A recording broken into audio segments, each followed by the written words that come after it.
ETF index mutual funds నేర్చుకుని stock మార్కెట్లో రాణించాలనుకుంటున్నారా? వెంటనే ఈ నెంబర్కి కాల్ చేయండి. నమస్కారం. ఈ రోజు నుంచి కార్తీక మాసం ప్రారంభం అవుతోంది. యథావిధిగా మనం కార్తీక పురాణం చెప్పుకుందాం. అయితే స్కాంద పురాణ అంతర్గతంగా ఉన్న వైష్ణవ ఖండంలో నుంచి ఈ కార్తీక మాస మహాత్మ్యాన్ని గురించి చెప్పుకుంటాం. మనం రోజుకొక 15 నిమిషాల సమయం వెచ్చించి పూజా విధానానికి ముందో స్నానవిధికి తర్వాత మీకు ఎప్పుడు అవకాశం ఉంటే అప్పుడు ఆన్ చేసుకుని వినటమే.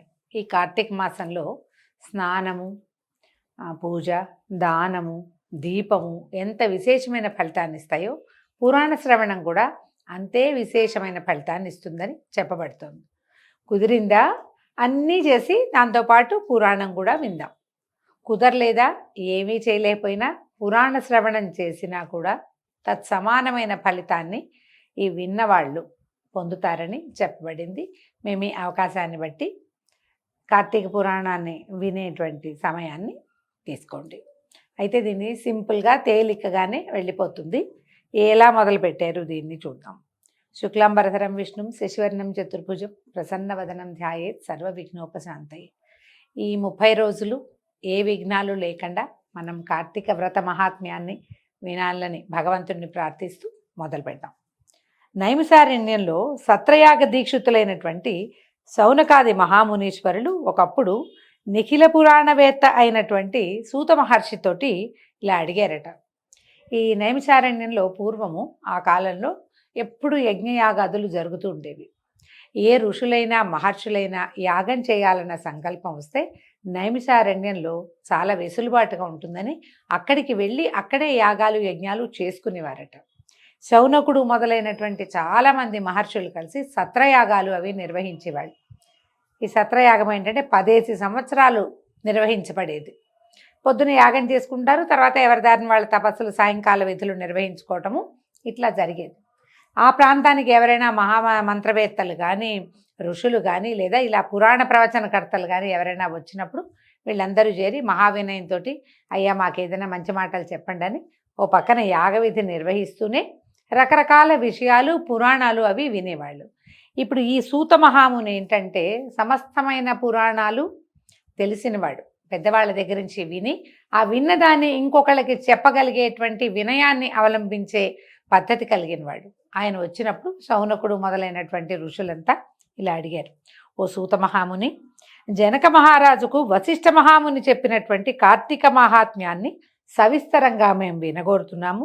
కాబట్టి ఆ కార్తీక మహాత్మ్యాన్ని మాకు వివరించండి అని సవినయంగా ప్రార్థించారట.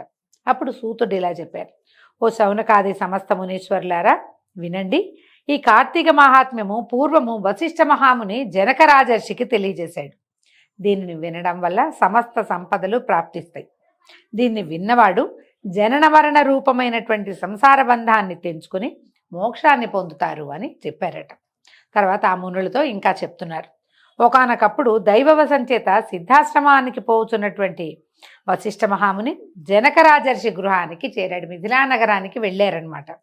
అంతటా జనక మహారాజు వచ్చినటువంటి బ్రహ్మర్షి వశిష్ఠుల వారిని చూసి సింహాసనం మీద నుంచి చకచక దిగొచ్చేసి అనేకానేక నమస్కారాలు చేసి సంతోషంతో పులకిత శరీరుడై అర్ఘ్యపాద్యాదులతోటి ఆయన్ని పూజించి ఆయన పాదోదకాన్ని తన శిరస్సు మీద ధరించి బంగారపు ఆసనాన్ని వేయించి వికసించిన తామర పువ్వుల వంటి కన్నులు కనవాడు, సమస్త జంతువులయందు దయగలిగినవాడు, అంతరింద్రియ బాహ్యేంద్రియ నిగ్రహము కలిగినవాడు, సదాచారవంతుడు, బాలసూర్య సమాన కాంతి కలిగినవాడు, సమస్త సుగుణ సంపన్నుడు, సాక్షాత్తు బ్రహ్మదేవుని కుమారుడైనటువంటి వశిష్ఠ మహామునితోటి భక్తిగా ఇలా అన్నాడు. ఈ లక్షణాలన్నీ వశిష్ఠుల వారు అండి. వశిష్ఠుల వారు బ్రహ్మ యొక్క మానసపుత్రుడిగా చెప్పబడతారు. ఆయన బ్రహ్మర్షి. ఎన్నో తరాల వెంబడి సూర్యవంశపు రాజులకి కులగురువుగా ఉన్నాడు. రాముల వారి కులగురువు వశిష్ఠుల వారినే చెప్పుకుంటాం. రాముల వారికి వశిష్ఠుల వారికి జరిగినటువంటి సంవాదాన్ని యోగ వాసిష్టం పేరుతోటి చాలా ప్రత్యేకమైన గ్రంథం అది. అలా అంత మహనీయుడు అనమాట, చాలా గొప్పవాడు. ఆయనతో ఇలా భక్తిగా అడిగాడు. ఓ బ్రాహ్మణోత్తమ, మీ దర్శనం వలన నేను ధన్యుణ్ణి అయ్యాను. నేను చేయదగిన పుణ్యం ఇంకా ఏమీ లేదు. ఇప్పుడు మా పితరులు కూడా ధన్యత చెందారు. నేను మిమ్మల్ని చూడడం వల్ల మా పితృదేవతలు కూడా తృప్తి పొందారు. మహాత్ముల యొక్క దర్శనము సంసారులకు దుర్లభము. కాబట్టి ఇప్పుడు మీరు మా ఇంటికి రావడం వల్లే నాకు మంచి రోజులు వచ్చాయని నేను భావిస్తున్నాను అని రాజు ఎంతో సంతోషంగా పలికాడు. ఇలా అనేసరికల్లా ఈ జనకరాజర్షి మాటలు విన్న వశిష్ఠ మహాముని వికసించిన మొహంతోటి దయగలిగిన వాడే సంతోషంగా చిరునవ్వులు నవ్వుతూ రాజుతోటి ఇట్లా అన్నాడట, ఓ రాజోత్తమ, నీకు క్షేమం అగుగాక. నేను మా ఆశ్రమానికి పోతున్నాను. రేపు మా ఇంటి వద్ద యజ్ఞము జరగవలెను. దానికి ఇప్పుడు అవసరమైన ద్రవ్యం సమకూర్చడానికి నీవే అర్హుడవు అని చెప్పాడు. చెప్పేసరికల్లా రాజుగారు అన్నాడు, మునీశ్వర, యజ్ఞానికి చాలా ద్రవ్యం ఎంత కావాలంటే అంత నేను సమకూరుస్తాను. కానీ ఎవరైతే వింటారో వాళ్ళ పాపాలని పోగొట్టేటువంటి ధర్మరహస్యాలని నీ దగ్గర నుంచి నేను వినాలనుకుంటున్నాను. నీకు తెలియని ధర్మరహస్యాలు లేవు కాబట్టి అధిక ఫలితాన్ని ఇచ్చేటువంటి సూక్ష్మమైన ధర్మాన్ని తెలియజేయమన్నాడు. సాధారణంగా అందరికీ అదే కావాలండి. సూక్ష్మంలో జరిగిపోవాలి, మనకి సూక్ష్మంలో మోక్షం కావాలి. చాలా పెద్దవి చేయలేకపోతాం, సమయము ఉండదు, శక్తి సరిపోదు, అర్హత కూడా ఉండాలి. అంత పెద్దవి కాకుండా ఏదైనా చిన్నది చేసినా కూడా ధర్మ మార్గ అవలంబన సులువుగా ఉండేలాగా చెప్పమని సాధారణ సంసారులందరూ అడిగేదే ఈ జనకరాజర్షి కూడా అడిగారు. అడిగితే ఇంకా అడుగుతున్నారనమాట. ఈ కార్తీక మాసాన్ని గురించే ప్రశ్న ఉంది ఆయనకి. కార్తీక మాసము సమస్త మాసముల కంటే సమస్త ధర్మముల కంటే ఎలా అధికమైనదో నాకు వివరంగా తెలియజేయి, దాని గురించి చెప్పు. నీకంటే ధర్మాన్ని గురించి చెప్పగలిగిన వాళ్ళు, సులువుగా చెప్పగలిగే వాళ్ళు ఎవరు లేరు. ఇవాళ నా అదృష్టం పండి నువ్వే మా ఇంటికి వచ్చావు. ఎప్పటి నుంచో ఈ విషయం తెలుసుకోవాలనుకుంటున్నాను, కాబట్టి దాని గురించి వివరంగా తెలియచేయమని జనకరాజర్షి అడిగేసరికి బ్రహ్మర్షి వశిష్ఠుల వారు ఇలా చెప్పాడు, ఓ రాజా, ముందు జన్మలో పుణ్యమాచరిస్తేనే సత్వశుద్ధి కలుగుతుంది. సత్వశుద్ధి కలిగిన వాడికి పుణ్యమార్గమందు అభిలాష కలుగుతుంది. కాబట్టి లోకోపకారం కోసం ఇప్పుడు నువ్వు అడిగిన మాట చాలా బాగుంది, నీకు ఉపయోగపడుతుంది, ప్రజలకు కూడా ఉపయోగపడుతుంది. వినేవారికి పాపాలు శమింపజేసేదాన్ని నీకు చెప్తాను వినమని ఇలా చెప్పారట. సూర్యుడు తులా సంక్రమణం నందు ఉండగా కార్తీక మాసంలో చేసిన స్నానము, దానము, అర్చనము మొదలైనవి మంచి మనసుతోటి ఏది చేసినా కూడా అక్షయములు అవుతాయని ఋషులు, మహర్షులు ఎందరో తెలియజేశారు. కార్తీక వ్రతాన్ని తులా సంక్రమణంగా మొదలుకొని కార్తీక శుక్ల పాడ్యమి నుంచి కానీ ప్రారంభించాలంటే, తులా సంక్రమణం అంటే దీనికి ముందు, కార్తీకానికి ముందున్నటువంటి ఆశ్వేజ మాసంలో ఇంచుమించు పౌర్ణమికి అటు ఇటుగా కాస్త దగ్గరగా సూర్య సంక్రమణం జరుగుతుంది. ఆశ్వేజ పౌర్ణమి వెళ్ళిన తర్వాత కూడా ఈ కార్తీక వ్రతాన్ని ప్రారంభించచ్చు, అంటే సంక్రమణంతో పాటు అనమాట. లేదా కార్తీక శుద్ధ పాడ్యమి, మనం ఎట్లా మొదలు పెడతాము, మన విధానం ఏంటి, పాడ్యమితోటి వ్రతం మొదలు పెట్టుకుంటాం. కానీ మనకు చూడండి, భారతదేశంలోనే కొన్ని ప్రాంతాలలో పౌర్ణమితోటే నెల పూర్తయిపోతుంది. ఆశ్వేజ మాసం పౌర్ణమితోటి వెళ్ళిపోయి, ఆశ్వేజం వెళ్ళిపోయి కార్తీకం మొదలవుతుంది. మళ్ళీ కార్తీక పౌర్ణమితోటి కార్తీకం పూర్తయిపోతుంది. కొన్ని చోట్ల ఆ విధానం ఉంటుంది. వీరు చెప్తున్నారు అంటే మన భారతదేశం తాలూకు 2 ప్రాంతాల వారికి ఉపయోగపడేలాగా అయితే మీరు అప్పుడైనా మొదలు పెట్టుకోవచ్చు, లేకపోతే ఇప్పుడైనా, ఇప్పుడు మనం మొదలు పెట్టేలాంటి విధానంలో. మనకి సౌత్ ఇండియా అంతా, అంటే దక్షిణ భారతదేశం అంతా కూడా, అంతా కాదు మన ప్రాంతం ముఖ్యంగా తెలుగు వారికి ఏంటంటే ఈ అమావాస్య వెళ్ళగానే నెల మొదలవుతుంది. ఇలాగైనా చెప్తున్నారు. కార్తీక శుద్ధ పాడ్యమి నుంచి కానీ మీరు ఈ వ్రతాన్ని ప్రారంభించుకోవాలి. ఆరంభమందు ఏం చెప్పుకోవాలట, సంకల్పం ఏం చెప్పాలో చెప్తున్నారు. ఓ దామోదర, నేను కార్తీక వ్రతాన్ని ఆరంభించుతున్నాను, దానిని నిర్విఘ్నంగా పూర్తి చేయము అనే సంకల్పం చేసి కార్తీక స్నానాలు ఆరంభించాలి. మొట్టమొదటే వశిష్ఠుల వారు తెలియజేశారు ఏమిటి, కార్తీక మాసంలో దామోదర ప్రీత్యర్థమే కార్తీక మాసంలో మనం స్నానం, జపం, తపం, దానం, పురాణ శ్రవణం ఏం చేసినా కూడా దామోదర ప్రీత్యర్థమే. ఈ కార్తీక మాసానికి అధిష్టాన దైవము దామోదరుడు, శ్రీ మహావిష్ణువు. కానీ మనం చేసేవన్నీ శివాభిషేకాలు చేస్తాము. విష్ణు ప్రీత్యర్థం శివాభిషేకం చేస్తున్నామని చెప్పుకోమంటున్నారు. కార్తీక మాసంలో సూర్యోదయ సమయమునందు కావేరీ నది యందు స్నానం చేసిన వారికి మహాఫలితం కలుగుతుంది. సూర్యుడు తులారాశిని ప్రవేశించిన తోడనే 3 లోకములను పవిత్రం చేస్తూ గంగానది ద్రవరూపాన్ని ధరించి సమస్త నదీ జలముల యందు ప్రవేశించును. తులారాశిలో కార్తీకమున చెరువులందు, దిగుడు బావుల యందు, నూతుల యందు, పిల్ల కాలువల యందు కూడా హరి నివసించి ఉంటాడు. అంటే మనకి వాపీకూప తటాకాదులన్నిట్లలోనూ భగవంతుడు నివసిస్తాడు. గంగానది ద్రవరూపం ధరించి నీరు నిలవ ఎక్కడుంటే అక్కడల్లా కూడా అంటే స్వాభావికమైన జలం ఉన్న చోట, మనము నించిన పాత్ర కాదు. మనం కుండలో పెట్టుకుంటే, బిందెలో పెట్టుకుంటే, చెంబులో బకెట్లో పెట్టుకున్న దాంట్లో గంగ ఉండదు. గంగ ఉందని కాదు చెప్పడం. స్వాభావికమైన జలాలన్నిట్లలోనూ కూడా గంగాదేవి ద్రవరూపంగా ప్రవహిస్తూ ఉంటుంది. హరి నివసిస్తాడు. గంగ ఎక్కడుంటే హరి ఎక్కడుంటాడు. రాజా, అన్ని వర్ణముల వారు, అన్ని వర్గముల వారు కార్తీక మాసమందు ఈ ఆచారాన్ని పాటించాలి. ఇందులో ఒక ప్రత్యేకమైన విధానం చెప్తున్నారు. ఏం చెప్పారు? బ్రాహ్మణుడు కార్తీక మాసమందు గంగకు పోయి నమస్కరించి హరిని ధ్యానించి కాళ్ళు చేతులు కడుక్కొని ఆచమనం చేసి శుద్ధుడై మంత్రముల చేత భైరవుని అనుజ్ఞను పొంది మొలలోతు జలమందు స్నానం చేయాలి. ముందు నడుం వరకే నీళ్ళల్లో దిగి స్నానం చేయాలట.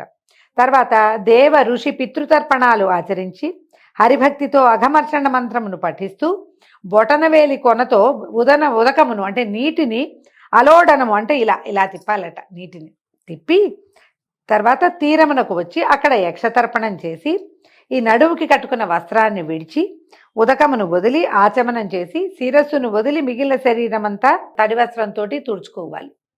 తడిబట్టతోటే ఒళ్ళు తుడుచుకోవాలని చెప్తున్నారు. ఇది పురాణంలో ఇలా చెప్పబడిందండి. మొలలోతు స్నానం అంటే కంఠదగ్న మెడ అని చెప్పటం లేదు. విధానాన్ని బట్టి మన ప్రాంతాల వారీగా పెద్దలు ఎలా చెప్తారో మనం ఆ ప్రకారం చేయొచ్చు. పురాణంలో మాత్రమే ఈ వాక్యాలు చెప్పబడ్డాయి. తడి వస్త్రంతో ఒళ్ళు తుడుచుకుని నారాయణ ధ్యానం చేస్తూ ధౌత వస్త్రాలంటే ఉతికి ఆరవేసిన ఆరిన బట్టని కట్టుకోవాలి. తర్వాత గోపీచందనంతో తగినన్ని మారులు త్రిపుండ్రాలు కానీ విభూతిని కానీ ధరించి సంధ్యావందనం చేసి గాయత్రి జపం చేసుకోవాలి. ఎవరెవరు ఏ రూపాలు ధరిస్తారంటే నామం ఎట్లా ధరించే పద్ధతి ప్రకారంలో వాళ్ళు ఉన్నారో, ఏ విధానంలో వారు ఉన్నారో ఆ విధానాన్ని ఆచరిస్తూ స్నానం చేసి బయటకు వచ్చాక ఒళ్ళు తుడుచుకుని ముందు విభూతి ధారణ కానీ లేకపోతే గోపీచందనాన్ని కానీ చందనధారణ కానీ చేయాలట. తర్వాత ఉపాసన చేసి బ్రహ్మయజ్ఞం చేసి తమ చెట్ల నుంచే పువ్వులు కోసి శంఖచక్రములు ధరించిన హరిని భక్తితో సాలగ్రామమునందు షోడశోపచారాలతోటి పూజించాలి. తర్వాత కార్తీక పురాణాన్ని పఠించి లేదా విని ఇంటికి వెళ్ళి భక్తితో దేవతార్చన చేసుకుని తర్వాత వైశ్వదేవాన్ని వాళ్ళ ఇంట్లో యజ్ఞం చేసే పద్ధతి ఉన్నవాళ్ళు యజ్ఞాన్ని చేసుకుని భోజనం చేసి ఆచమనం చేసిన తర్వాత పురాణ కాలక్షేపం చేయాలి. సాయంకాలం కాగానే ఇతర కార్యకలాపాలన్నింటినీ ఆపేసి విష్ణువాలయమునందు కానీ శివాలయమునందు కానీ తన శక్తి కొలది దీపములను పెట్టి భక్ష్యభోజ్యాదులతోటి స్వామిని పూజించి వాక్శుద్ధితో విష్ణు స్తోత్రమును గాని శివస్తోత్రములను గాని పఠించి నమస్కారములు అర్పించవలెను. కార్తీక మాసమందు ఎవరు ఈ ప్రకారం భక్తితో చేయుదురో వారు పునరావృత్తి రహితమైన వైకుంఠమును పొందుదురు. కార్తీక వ్రతం ఆచరించిన ఎడల పూర్వజన్మార్జితములైనటువంటి ఈ జన్మలో అయినా ఆర్జించినవైనా కూడా సమస్త పాపములు నశించును. బ్రాహ్మణుడు గాని క్షత్రియుడు గాని వైశ్యుడు గాని శూద్రుడు గాని ఋషీశ్వరుడు సన్యాసి గాని స్త్రీలు గాని భక్తి శ్రద్ధలతో కార్తీక వ్రతాన్ని చేసిన ఎడల వారికి పునర్జన్మ ఉండదు. ఎవరు కార్తీక వ్రతాన్ని ఆచరించిన వాడిని చూసి సంతోషిస్తారో అతడు ఆ దినమందు ఆచరించిన పాతకము నశించును, ఇందు సందేహము లేదు. ఇది విధానంగా చెప్పబడిందండి.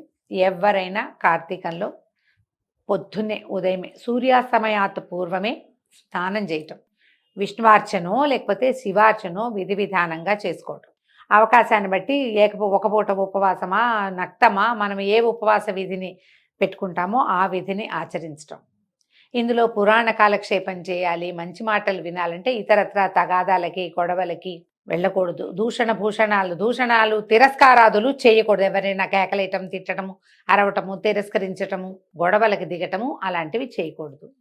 సాధ్యమైనంత శాంత చిత్తులుగా ఉండి ఈ కార్తీక పురాణాన్ని గనక ఈరోజు ఏ భాగం చదవాలని చెప్పబడిందో ఆ భాగాన్ని చదివినా వినినా కూడా అద్భుతమైన ఫలితాన్ని లభిస్తూ ఉంటుంది. ఎవరైనా సరే లభించి వీళ్ళకి ఇవాళ ఫలితమే కాకుండా మోక్షాన్ని కూడా పొందుతారు, పునర్జన్మ లేనిటువంటి జీవితాన్ని పొందుతారు. ఇక మళ్ళీ మనం పుట్టక్కర్లేదు. జనన మరణ చక్రంలోంచి వైదొలిగి మనం ముక్తి మార్గాన్ని పొందుతామని చెప్పబడింది. ఈ రోజుతోటి మొదటి రోజు పారాయణ పూర్తయిందండి. రేపు ఉదయం రెండో రోజు పారాయణతో మళ్ళీ కలుసుకుందాం. నమస్కారం.